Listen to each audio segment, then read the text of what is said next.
Hi అందరికీ నమస్తే. ఈరోజు 'బ్రహ్మముడి' సీరియల్‌లో ఏం జరిగిందో తెలుసుకునే ముందు please subscribe my channel 'Chandana world 8888'. ఇక సీరియల్‌లోకి వెళ్తే రాజుని కలవటానికి కావ్య హోటల్‌లో కూర్చొని వెయిట్ చేస్తూ ఉంటుంది. రాజు వస్తే ఎలా మాట్లాడాలి అని ప్రాక్టీస్ చేస్తూ ఉంటుంది. ఇదంతా చూసిన రాహుల్ రుద్రాని ఇదంతా వీడియో తీసి ఇంట్లో వాళ్ళకు చూపిచ్చి తను ఎలా పిచ్చిదైపోయిందో చూడండి అని చెప్పి రుజువు చేయాలని చూస్తూ ఉంటారు. చూస్తూ పైగా కావ్య చూడకుండా వీడియో తీస్తూ ఉంటారు. అంతలో రాజు వస్తాడు. రాజ్‌కి ఎదురుగా రుద్రాణి, రాహుల్ వీడియో చూసుకుంటూ ఇంటికెళ్ళిపోదామని చెప్పి వెళ్తూ ఉంటే, రాజ్‌కి ఎదురుగా రాబోతున్న టైంలో కావ్య ప్రక్కకి లాగేస్తుంది రాజ్‌ని. రాహుల్, రుద్రాణి ఏమో ఎళ్ళిపోతారు. తరువాత యామిని నిద్రలేచి వాళ్ళ పేరెంట్స్‌తో గుడ్ మార్నింగ్ మమ్మీ, బావ లేస్తే ఇద్దరికీ కలిసి కాఫీ ఇవ్వు అని చెప్పి అడుగుతుంది. అందుకు వాళ్ళ నాన్నగారు లేడమ్మా రాజు బయటికెళ్లారు అనగానే గబగబా కిందికి వచ్చి ఎక్కడికి వెళ్ళాడు బావ అని అడిగితే, వాళ్ళ అమ్మా, నాన్న వాళ్ళ సమాధుల దగ్గరికి వెళ్ళాడు. నువ్వు అల్లిన కథ తను నమ్ముతున్నాడు అని చెప్పి అంటారు. అందుకు ఇద్దరిని తిట్టి రాజుకి ఫోన్ చేస్తుంది. ఫోన్ చేస్తే రాజు ఫోన్ ఎత్తడు.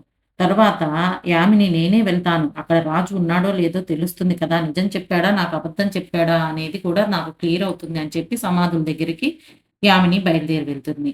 తర్వాత రాజు కావ్య ఇద్దరూ కూర్చొని ఉంటారు. కూర్చొని ఇద్దరూ ఏమి మాట్లాడుకోరు.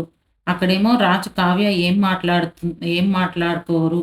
పైగా కాఫీ దగ్గర ఆగిపోతారు. రాజేమో మిమ్మల్ని చూసిన రోజు నుండి బాగా తెలిసిన వాళ్ళలా ఉన్నారు. నేను మీకు ముందుగా ఏమైనా తెలుసా? అని అడుగుతాడు చివరికి. కావ్య ఏమో ఏడుపు వస్తూ ఉంటుంది. తట్టుకోలేక టెన్షన్‌తో బాధపడుతూ ఉంటుంది. అంతలో రాజ్‌కి ఫోన్ రింగ్ అవుతుంది. చూస్తే యామిని. పక్కకెళ్ళి మాట్లాడుతూ ఉంటాడు.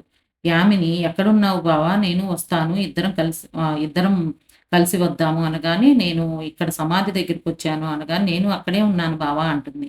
"పక్కనే ఉన్న కాఫీ డేలో ఉన్నాను" అంటాడు రాజు. "సరే అయితే బావ అక్కడికే వచ్చి ఇద్దరం కలిసి కాఫీ తాగుదాం" అని చెప్పి ఫోన్ పెట్టేస్తుంది. అంతలో రాజు వచ్చేలోపు కావ్య ఇక్కడే ఉంటే నేను నిజం చెప్పేస్తానేమో అని భయంతో వెళ్ళిపోతుంటుంది. రాజు "ఏమైందండి? ఇంకో కాఫీ తాగుదాము అది చల్లారితే" అని చెప్పి అంటూ ఉంటాడు. కానీ కావ్య తట్టుకోలేక "లేదండి నాకు అర్జెంట్ వర్క్ ఉంది" అని చెప్పి బయలుదేరుతుంది. అంతటితోటి ఈరోజు ఎపిసోడ్ అయిపోతుంది. రేపటి ఎపిసోడ్‌లో రుద్రాని కావ్య ఒంటరిగా కూర్చొని మాట్లాడుతూ ఉండటం ఉన్న వీడియోని ఇంట్లో ఫ్యామిలీ మెంబర్స్ అందరికీ చూపిస్తూ తను పిచ్చిదైపోయింది అని చెప్పి చెప్తూ ఉంటుంది. అంతలో కావ్య వస్తుంది. వచ్చిన తర్వాత ఏం జరుగుతుందనేది రేపు చూద్దాము. చూసిన వాళ్ళంతా please subscribe my channel. Thank you all of you.